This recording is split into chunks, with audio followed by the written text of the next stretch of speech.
다 같이 마태복음 12장 46절로 50절까지 한 목소리로 다 같이 읽겠습니다. 예수께서 무리에게 말씀하실 때 그 모친과 동생들이 예수께 말하려고 밖에 섰더니 한 사람이 예수께 여짜오되 보소서 당신의 모친과 동생들이 당신께 말하려고 밖에 섰나이다 하니 말하던 사람에게 대답하여 가라사대 누가 내 모친이며 내 동생들이냐 하시고 손을 내밀어 제자들을 가리켜 가라사대 나의 모친과 나의 동생들을 보라. 누구든지 하늘에 계신 내 아버지의 뜻대로 하는 자가 내 형제요 자매요 모친이니라 하시더라. 아멘.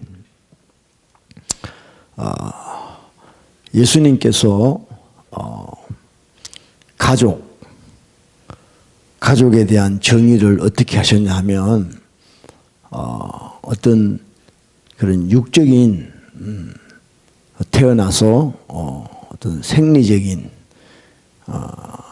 혈육적인 그런 관계로 가족을 규정하신 것이 아니라 누구든지 하늘에 계신 내 아버지의 뜻대로 하는 자, 그러니까 아버지의 말씀에 순종하는 자, 그 아버지의 뜻에 굴복하는 자, 그런 자는 내 형제요, 자매요, 모친이다. 이렇게 말씀을 하고 있습니다.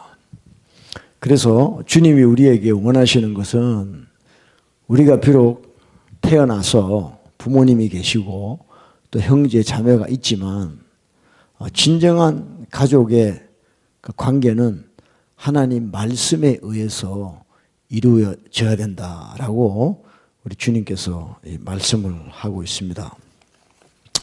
그만큼 우리 인생은 어떤 관계든지 간에 하나님의 말씀에 베이스를 하지 않고 있으면 안 된다는 것이죠. 지금 세상을 보면 너무 하나님 말씀과 동떨어지게 이렇게 해가는 것을 볼 수 있습니다. 제가 지난주에 한국을 갔다 왔는데요. 한국이 참 이 경제가 어렵습니다.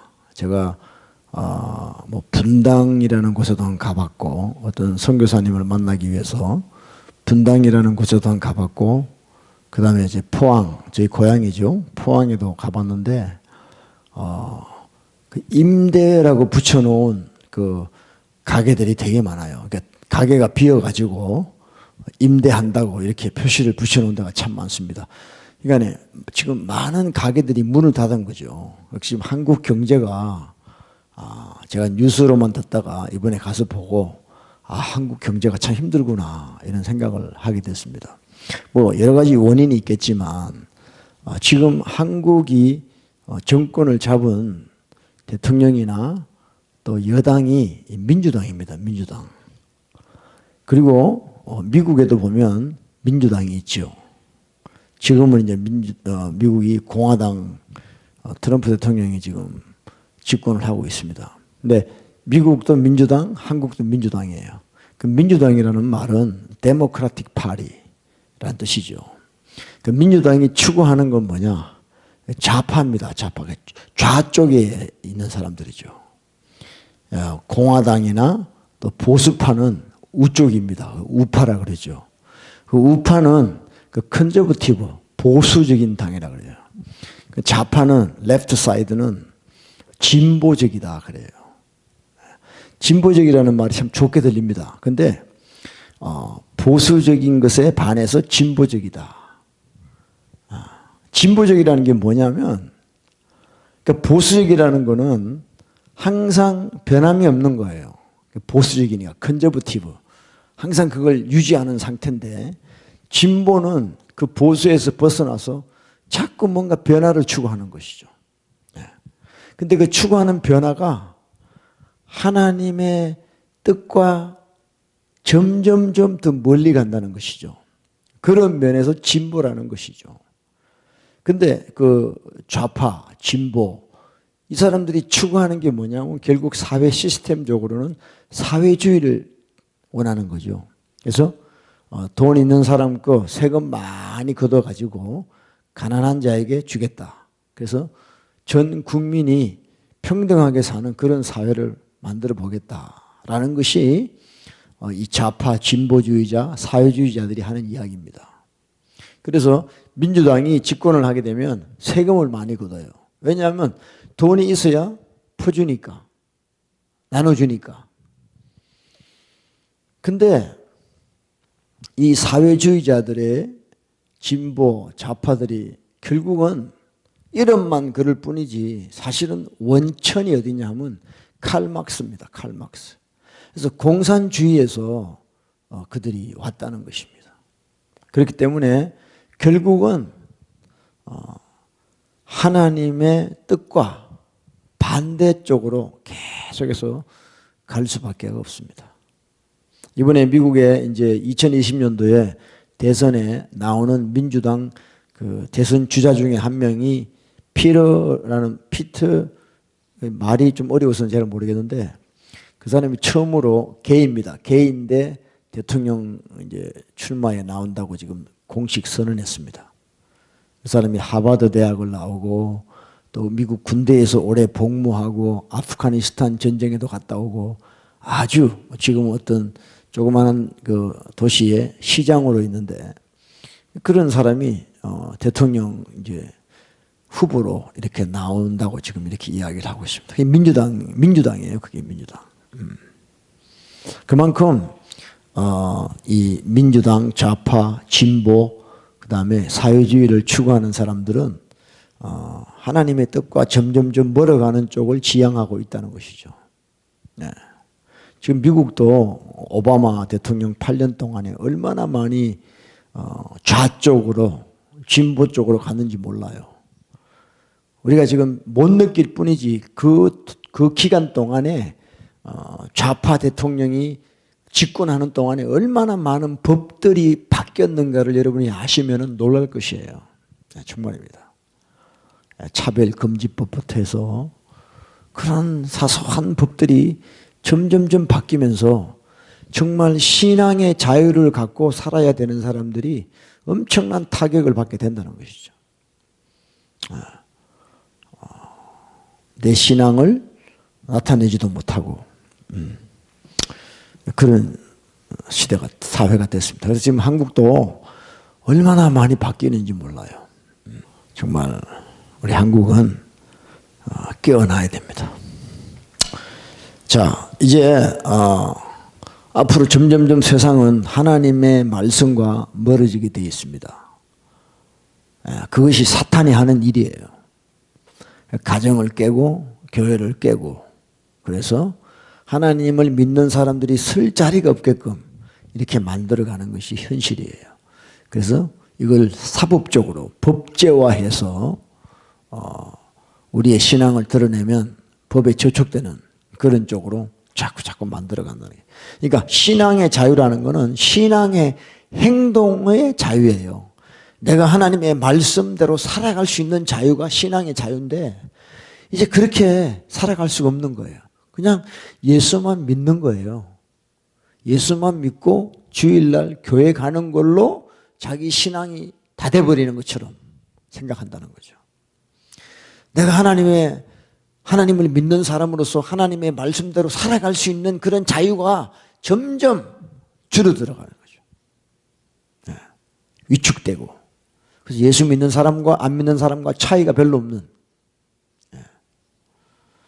제가 매주마다 설교할 때 하나님 말씀 이야기하는 이야기 딴 이야기가 아니에요. 우리가 하나님 말씀을 저버리고 단지 예수만 믿는다고 살면 결국은 우리 신앙의 자유를 다 빼앗겨 버립니다. 그냥 명목상 기독교인밖에 안 되는 거예요. 심각한 이야기입니다. 그래서 우리는 빛을 발해야 돼요. 하나님을 믿는 사람으로 행동하며 살아야 돼요. 세상에 영향력을 주며 살아야 됩니다. 그래야만이 우리 신앙을 지킬 수 있는 거예요.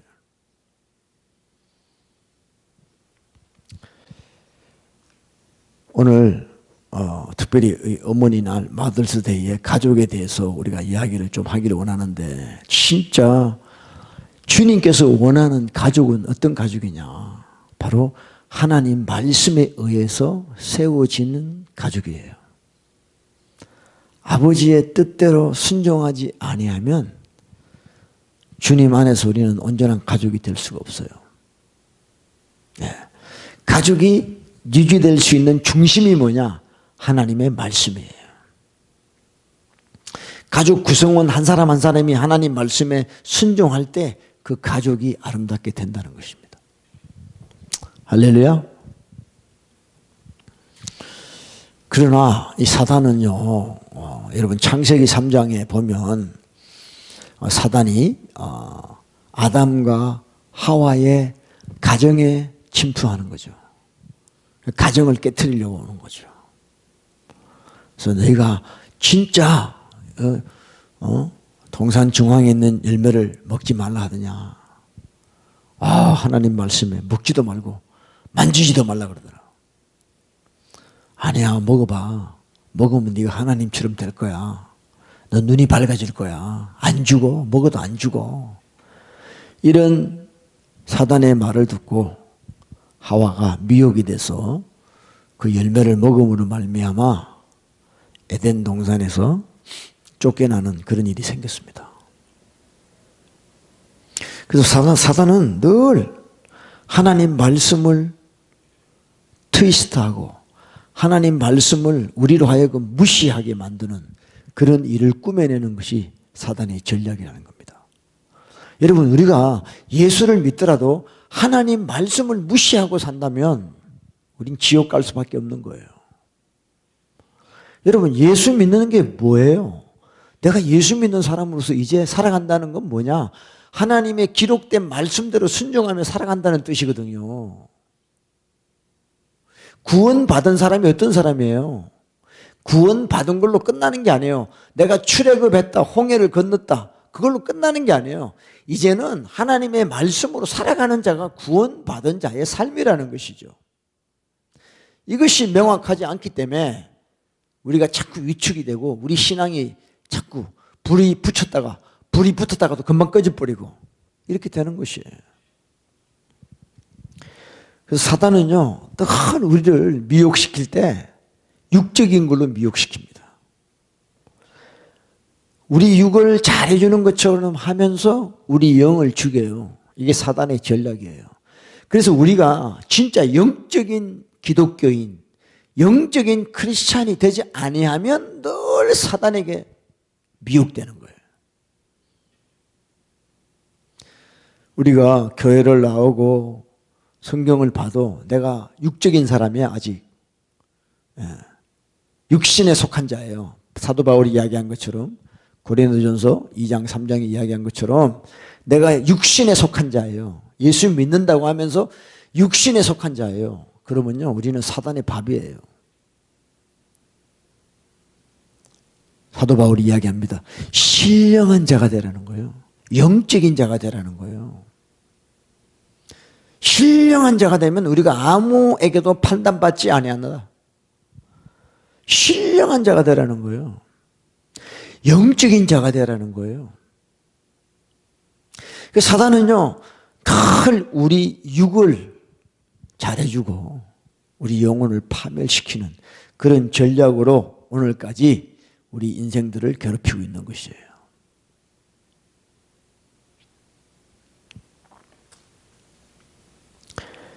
교회도요, 두 가지입니다. 육적인 교회가 있고 영적인 교회가 있어요. 육적인 교회가 어떤 교회입니까? 하나님에 대해서 관심이 없어요. 그냥 사람들이 모여서 이야기하고 밥 먹고 예배는 형식적으로 드리고 하나님 만난 적도 없고 그냥 교회만 다니고 직분 받고 집사다, 권사다, 장로다 그런 걸로 자기 신앙을 체크하고 자꾸 이런 육적인 교회가 된다는 것이죠. 그러나 영적인 교회는 그렇지 않습니다. 그런 데 관심이 없어요. 어떻게 하면 내가 하나님을 기쁘시게 할까? 하나님의 뜻대로 살아갈까? 거기에 관심이 있는 게 영적인 교회라는 것이죠. 여러분, 예수님 믿을 때 우리가 어떻게 믿었어요? 예수 믿으면 잘 됩니다. 예수 믿으면 건강합니다. 예수 믿으면 자식 잘 됩니다. 예수 믿으면 공부 잘 됩니다. 예수 믿으면 배우자도 잘 만납니다. 결혼도 잘 됩니다. 전부 그런 식으로 전도받았거든요, 그동안에. 그러니까 예수 믿고 싶은 거죠. 진짜 우리가 예수 믿으면 핍박받습니다. 예수 믿으면 좁은 길입니다. 예수 믿으면 손해봅니다. 이렇게 전도하면 누가 예수 믿겠어요? 그러니까 전도를, 육적인 전도를 받아놓으니까 그렇게 해서라도 예수를 믿는데 그 다음부터 시험 드는 거예요. 아니, 예수를 믿기 전에는 뭐 전부 육적인 거 잘 된다 그랬는데 예수 믿고 들어가 보니까 아무것도 안 돼. 기도하라 그러고 순종하라 그러고 말씀 보라 그러고 시험 드는 거예요. 자기가 기대했던 거랑 다르기 때문에. 그러니까 처음에 어떻게 우리가 주님을 믿느냐가 중요한 거예요. 다 미혹되는 겁니다. 그래서 우리는요, 정말 연약하죠. 육신이 있기 때문에, 육신을 입고 살기 때문에 영적으로 사는 게 쉽지 않아요. 그런데 교회에 와서도 조차도 육적인 것만 이야기하니까 어떻게 영적으로 살겠냐고요. 그러니까 여러분, 내 영혼을 사랑하시는 분은 주님밖에 없어요. 아무도 나를 대신해서 내 영혼을 사랑해 주는 분이 없어요, 이 세상에. 그러니까 내 영혼을 사랑하시는 주님만 우리가 바라보고 살아야 되는 거예요. 그분의 입에서 나오는 말씀대로 순종하며 우리는 살아가야 내 영혼이 끝까지 살아남게 된다는 것입니다. 할렐루야. 그래서 마태복음 4장 4절 잘 아시죠? 마귀가 예수님 시험하잖아요. 네가 하나님의 아들이거든 이 돌을 떡되게 해보라. 40일 금식이 됐으니까 얼마나 배고프냐. 예수님이 한 칼에 잘라버려요.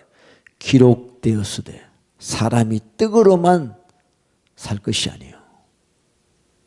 하나님 입에서 나오는 모든 말씀으로 살지니라 그랬어요. 사람은 떡으로만 사는 게 아니에요. 사람이라면 떡으로만 사는 게 아니에요. 사람은 육으로만 사는 게 아니에요. 사람은 육적인 존재만으로 된 게 아니에요. 사람은 영적인 존재라는 거죠. 하나님이 하나님의 형상을 따라 하나님의 모양대로 사람을 지으시고 흙으로 사람을 만드시고 그 코에 생기를 불어넣으셔서 생명, 사는 영적 존재가 되게 하셨다는 거예요. 육적인 존재가 음식이 필요하듯이 영적인 존재는 하나님의 말씀이 필요한 거예요.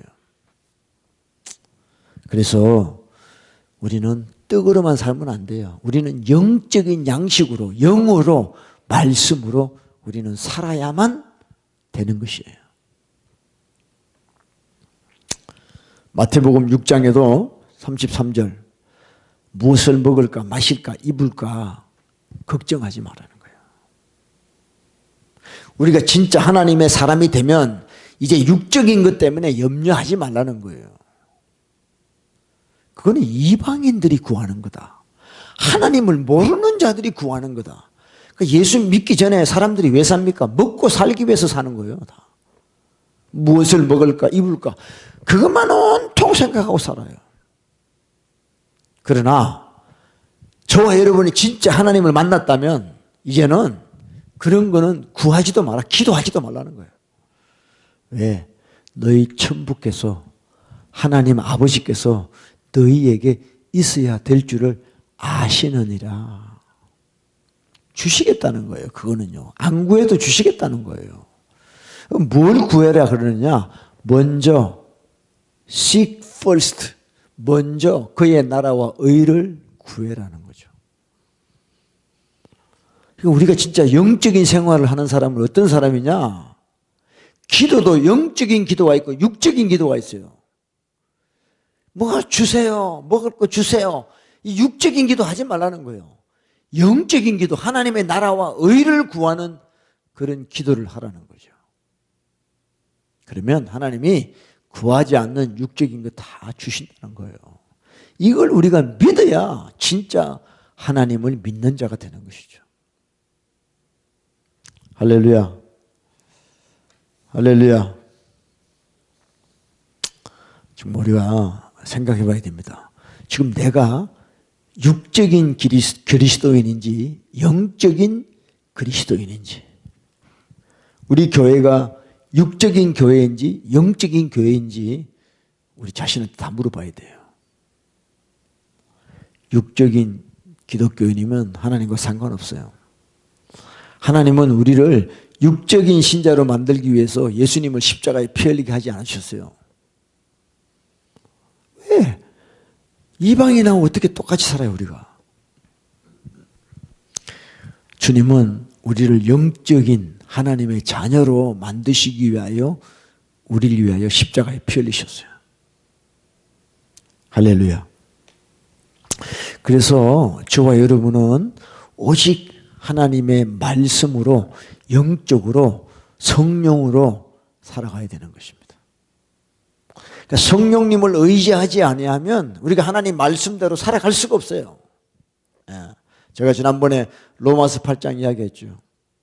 육신이 연약하여 할 수 없는 그것을 하나님은 하시나니. 어떻게? 하나님의 영으로 율법의 요구를 이루어 가시는 거죠. 그래서 우리는 성령의 충만함을 입고 하나님의 뜻에 순종하며 살아가는 그런 영적인 기독교인이 되어야 된다는 것이죠. 그래서 하나님은 우리에게 말씀 주시기를 원합니다. 정말 하나님은요, 저와 여러분을 불러놓고 말씀 주시기를 원해요. 빵을 주시는 것보다 말씀이 지금 우리에게 필요하거든. 우리 영혼의 양식인 말씀이 필요하거든. 여러분, 이 예배 드리는 게 뭐예요? 찬양만 하고 아니에요. 말씀을 듣는 거예요. 찬양은 우리가 하나님께 올려드리는 거지만 이 말씀은 하늘에서 우리에게 내려오는 거예요. 이 말씀을 먹어야 우리가 사는 거예요. 말씀을 들어야 내 죄를 깨닫고 회개하고 거룩해지며 하나님을 섬기는 방법을 알게 되는 거죠. 그래서 말씀을 드려야 되는 것이에요. 예배의 핵심이에요. 이 시간에 우리 잠언을 다 같이 보겠습니다. 잠언 2장을 보세요. 잠언 2장. 잠언 2장 1절로 5절까지 한번 읽겠습니다. 잠언 2장 1절로 5절. 자, 2장 1절부터 제가 읽겠습니다. 내 아들아, 내가 만일 나의 말을 받으며 나의 계명을 내게 간직하며 내 귀를 지혜에 기울이며 내 마음을 명철에 두며 지식을 불러 구하며 명철을 얻으려고 소리를 높이며 은을 구하는 것 같이 그것을 구하며 감추인 보배를 찾는 것 같이 그것을 찾으면 여호와 경외하기를 깨달으며 하나님을 알게 되리니. 그랬어요. 자, 여기서 보면 이 솔로몬에 의해서 기록된 하나님의 말씀인데, 하나님께서 정말 우리에게 말씀 주시기를 원해요. 내 아들아, 내가 만일 나의 말을 받으며 나의 계명을 간직하며, If you received my word and treasure my command within you. 하나님의 계명을 꼭꼭 숨겨놓으라 우리 속에. 내 귀를 지혜에 기울이며 내 마음을 명철에 두며 You incline your ear to wisdom, apply your heart to the understanding. 우리의 귀와 우리의 마음을 하나님 말씀에 두라는 거예요. 집중하라는 거예요. 지식을 불러 구하며 명철을 얻으려고 소리를 높이고 If you cry out, lift up your voice. 그러니까 하나님의 말씀을 받기 위하여 우리 보고 소리내서 부르짖으라는 거예요. 말씀을 달라고 하나님께 간구하라는 거예요. 다른 거 구하는 게 아니라. 왜냐하면 여러분, 이 말씀 속에 우리 인생의 모든 문제의 답이 있고요. 이 말씀을 통하여 우리가 영적인 삶을 살게 되기 때문에 하나님은 그렇게 이야기하시는 거예요. 그래서 지식을 불러 구하라. 명철을 얻으려고 소리를 높여라. 그 다음에 뭐예요? 4절에 은을 구하는 것 같이 그것을 구하며. 여러분, 돈 벌려고 사람들이 얼마나 발버둥 칩니까? 돈. 그 돈을 벌려고 하는 그런 심정으로 하나님 말씀을 구하라. 감추인 보배를 찾는 것까지 그것을 찾아라. 여러분, 여자분들 보면 뭐 이렇게 잘 잊어버려요. 뭐 반지, 다이아 반지 이런 거. 그럼 반지 그거 찾으려고 얼마나 애를 씁니까? 그런 심정으로 하나님 말씀을 찾아라 그랬어요. 이렇게 하나님 말씀을 간직하고 구하고 귀를 기울이고 얻으려고 소리 높이고 은을 구하는 것처럼 그 말씀을 구하면 어떤 결과가 나오느냐 하면 5절이에요. 여호와 경외하기를 깨달으며, 이겁니다. 여러분, 하나님 말씀을 우리에게 주신 이유가 뭐냐면 하나님을 경외하기 위함이에요. 저와 여러분 속에 예수 믿는 사람으로서 하나님을 경외하는 마음이 있다 그러면 그 사람은 영적인 사람이에요. 여러분의 행동, 여러분의 말, 이 모든 것이 하나님을 두려워하는 마음으로 하게 되면 그 사람은 승리하는 사람이에요. Best blessing, 최고의 축복이 뭐냐? 하나님을 경외하는 마음을 갖는 거예요. 하나님을 알게 되리니. 그래서 하나님은 우리에게 말씀을 주시기를 원하고 또 우리에게 그 말씀을 이렇게 사모하며 받으라고 하신 이유가 뭐냐? 하나님을 경외하기 위하여. 여러분, 신명기 4장에 보면 이런 말씀이 있어요. 하나님께서 이스라엘 백성들을 불러놓으시고 말씀을 주시면서 뭐라고 그러냐면 신명기 4장 10절에 보면 이렇게 돼 있어요. 신명기 4장 10절에 내가 호렙산에서 내 하나님 여호와 앞에 섰던 날에 여호와께서 내게 이르시기를 나를 위하여 백성을 모으라. assemble. 그러니까 모세에게 하나님이 내 백성을 모아라. 이제 내 백성을 모아라. 왜 모으라고 하셨냐? 내가 그들에게 내 말을 들려서, 그러니까 불러 모으시고는 하나님이 하나님의 말씀을 주시기 원한다는 거예요. 내 말을 그들에게 들려서 그들로 세상에 사는 날 동안, 이 땅에 사는 날 동안 나 경외함을 배우게 하며 그 자녀에게 가르치게 하려 하노라 하시매 그랬어요. 하나님이 이스라엘 백성들을 부르시고 모세를 통하여 뭐라고 이야기하시냐면 내 말을 주어서 내 말을 듣게 해서 그들이 이 세상에 사는 날 동안 나 하나님을 경외함을 배우게 하기 위하겠다 그랬어요. 그래서 여러분, 하나님이 우리에게 말씀을 주시는 이유는 뭐냐? 이 말씀을 통하여 지혜와 지식과 명철과 이걸 깨달아서 하나님을 경외하게끔 살도록 하시는 것이 바로 하나님의 뜻이다라는 것이죠. 할렐루야. 신명기 31장입니다. 신명기 31장에도 보면 13절에 이런 말씀이 있어요. 또 너희가 요단을 건너가서 얻을 땅에 거할 동안에 이 말씀을 알지 못하는 그들의 자녀로 듣고 내 하나님 여호와 경외하기를 배우게 할지니라 그랬어요. 그래서 우리 자손들에게도 우리가 전파해야 될 게 뭐냐면 하나님을 경외하라고 이야기해야 돼요.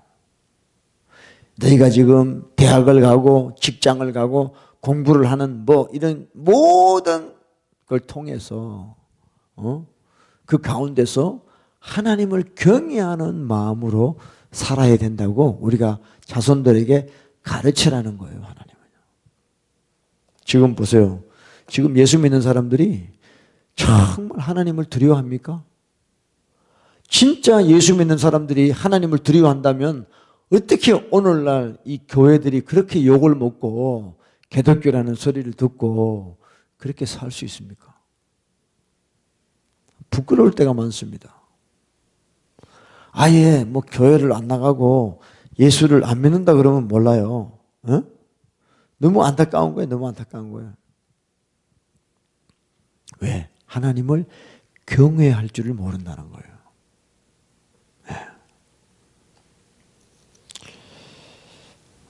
우리 회복해야 돼요.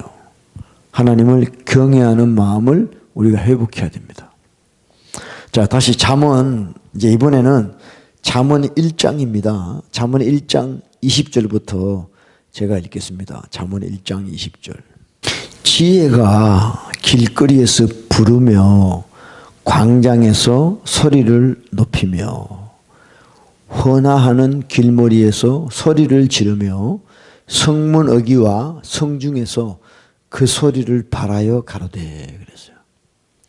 자, 지혜는 뭐 예수님이 될 수도 있고 또 하나님 말씀이 될 수도 있습니다. 이 지혜가 길거리에서 광장에서 길머리에서 성중에서 우리를 향하여 소리를 발하여 외치고 있다는 거예요. 지혜가. 뭐라고 외치냐면 22절입니다. 22절. 너희 어리석은 자들은 어리석음을 좋아하며 거만한 자들은 거만을 기뻐하며 미련한 자들은 지식을 미워하니 어느 때까지 하겠느냐 그랬어요.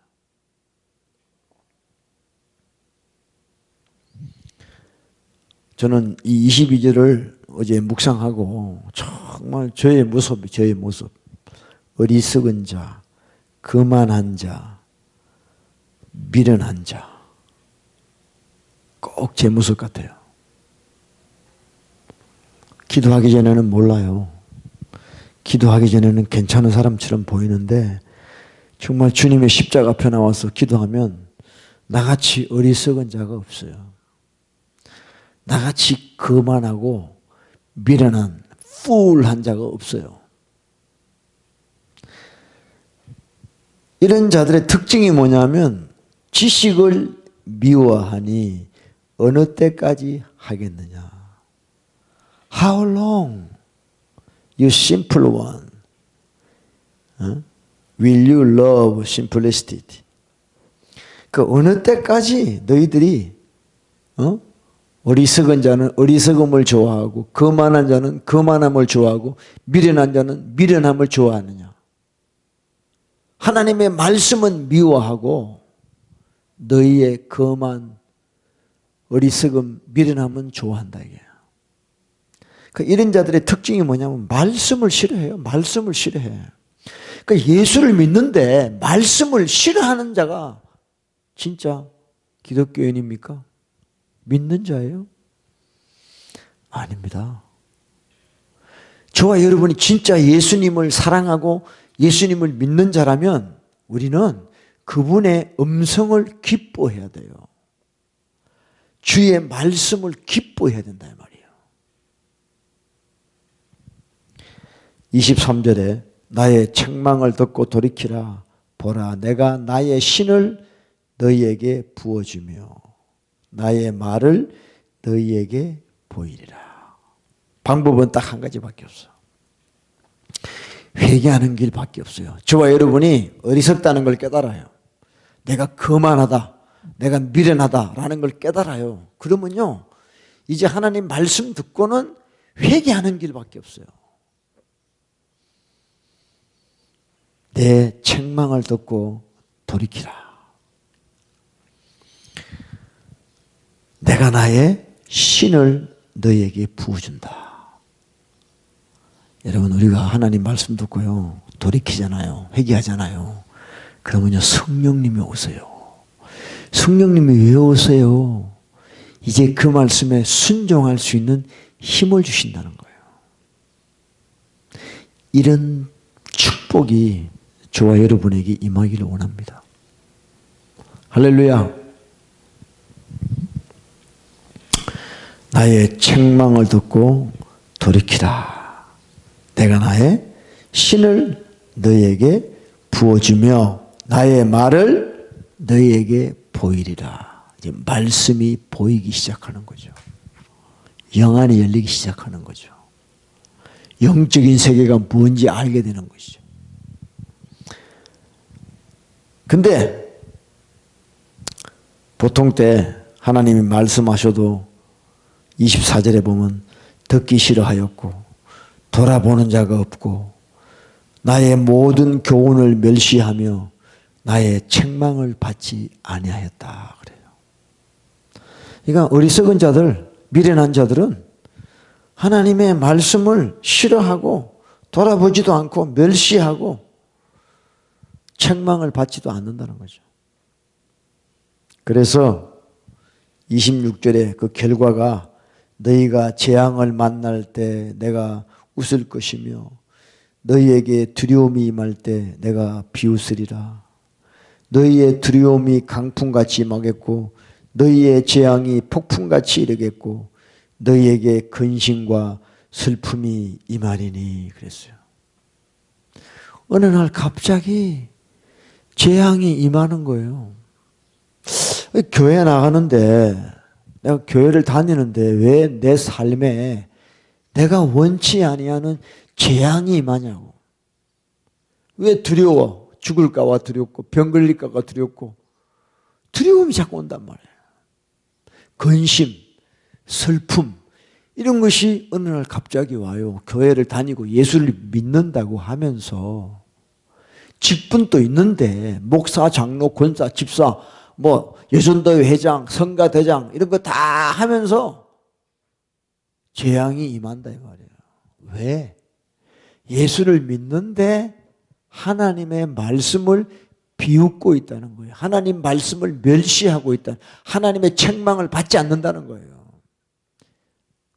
예수 믿으면서 내가 주인 되어 사니까 갑자기 어느 날 재앙, 저주가 임한다는 거예요. 그래서 그때 갑자기 그런 일들이 생기니까 그때서야 깨닫고 하나님께 기도하고 부르짖어요. 도와달라고.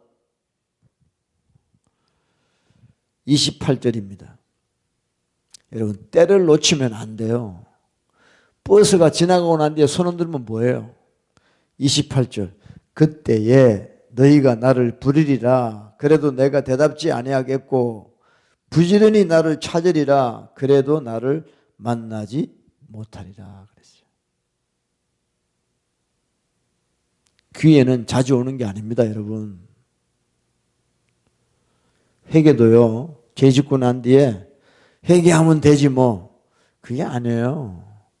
여러분 보세요. 회개가 진짜 하나님 내가 이런 죄를 지었습니다. 용서해 주세요. 예수님의 피로 씻어주세요. 그걸로 끝나는 게 아니에요.